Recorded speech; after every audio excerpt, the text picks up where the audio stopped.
We had been friends for 13 years, and in those years, I had not once slept at his house. So, why the sudden invite? I asked. I settled the duffel on my shoulder and he held the door. My parents are going out, he said, and the words came out of him in a rush. Figured it's about time you saw my humble abode. The house was not a humble abode. It was a great white clapboard house that stood on the land as if it had been there forever, and the town had grown around it. Old oaks stood guard over the grounds, and their shadows fell across the yard. Inside the house, there was a smell of old wood and polish, and something more besides, a smell like turned earth after a rain.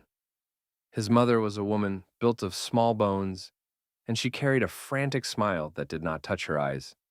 She moved about the dim rooms with a nervous energy, asking of drinks and of snacks. His father sat in a leather chair and he did not speak. He was a large man whose eyes were dark and still, and they followed us as we passed. I heard his mother whisper words to him, urgent and low, but I could not make them out. At 7 o'clock, his parents left. So, what's the plan? I asked. I dropped my bag on the floor of his room. The room was a small island of the ordinary in that house, with its posters and its rumpled bed and the console set before the television. It was the only place that did not feel as if it belonged to the dead.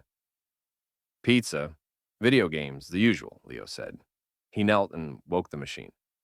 He moved with a forced calm, but I saw the cording in his neck. We ate the pizza and played the games, and for a time, I did not think of the house or of the silence that lay coiled in its other rooms. For a time, it was only the two of us and the sounds from the screen. Then, near to 9, he paused the game. Hey, man, he said. He would not look at me but worked the controller in his hands. There's just one weird rule my parents have.